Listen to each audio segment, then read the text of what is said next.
Kaum Nahdiyin tradisional atau Nahdlatul Ulama atau juga disingkat NU kultural diyakini akan memilih pasangan Anies Baswedan dan Muhaimin Iskandar atau Amin pada pemilu presiden atau Pilpres 2024.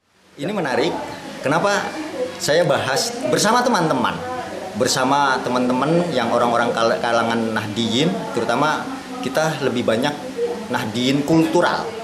Kultural itu jumlahnya lebih besar daripada struktural. Nah, kultural ini selalu kita giring, kita buat upaya supaya solid. Gimana caranya? Bahwa kami sampaikan bahwa Caimin tuh Nahdiyin tulen. Bahasanya lahir pun begitu Caimin lahir, keceprot itu langsung Nahdiyin. Karena apa? Mbahnya sudah pendiri dari Nahdlatul Ulama, Kiai Haji Mbah Bisri Samsuri. Lebih jauh dia menuturkan, ada beberapa tokoh nasional ketika menjelang pemilu 5 tahunan mendadak menjadi NU naturalisasi. Jadi Caimin itu NU tulen, bukan NU naturalisasi. Nah, ini yang menarik.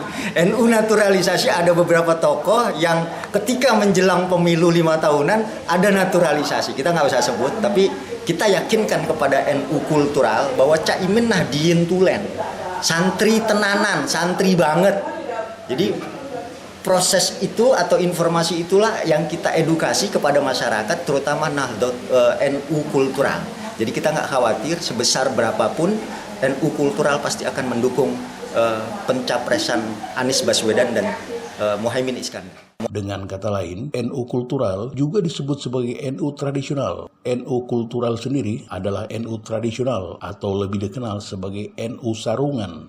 Dia lantas menceritakan bahwa sebelum Muhaimin Iskandar terpilih sebagai cawapres mendampingi Anies Baswedan, dirinya dan sebagian besar caleg PKB di Jakarta dan Banten sudah mantap memilih mantan gubernur DKI Jakarta itu sebagai capres. Hanya saja pada saat itu belum ada tanda-tanda bahwa PKB akan merapat ke Koalisi Perubahan untuk Persatuan atau KPP. Antara Caimin, cawapres dengan Pak Anies Baswedan ini menarik.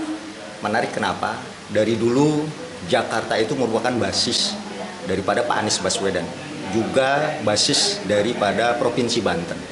Sekitar 3 bulan yang lalu kita para caleg Provinsi DKI Jakarta dan Provinsi Banten itu sekolah politik selama 3 hari di Pondok Pesantren VIP Bina Insan Mulia Cirebon. Di sana dari PKB itu ya? Dari Partai Kebangkitan Bangsa, di sana dikupas habis. Dari research, dari polling, kemudian dari elektabilitas, ternyata agak sulit menjual sosok seorang Muhaimin Iskandar.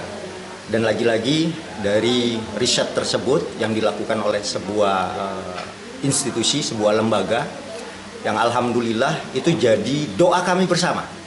Doa kami bersama sekitar 400 caleg Partai Kebangkitan Bangsa. Di hari terakhir, tepatnya di hari ketiga, kita ramai-ramai berangkat menggunakan angkutan umum. Tidak ada satupun calon anggota DPRD itu menggunakan mobil pribadi. Walhasil naik angkot.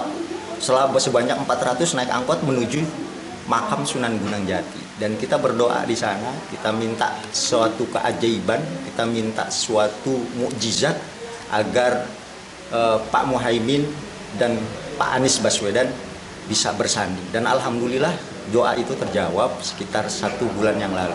Deklarasi di Hotel Yamato Surabaya antara Pak Anies Baswedan sebagai capres dan Pak Muhaimin Iskandar sebagai cawapres. Deklarasi ini menjadi tambahan semangat bagi dia dan para caleg lainnya guna berkampanye dalam memenangkan pasangan yang diusung oleh Partai Nasional Demokrat atau Nasdem, Partai Keadilan Sejahtera atau PKS, dan Partai Kebangkitan Bangsa atau PKB itu. Dari Jakarta, tim KBA News TV melaporkan.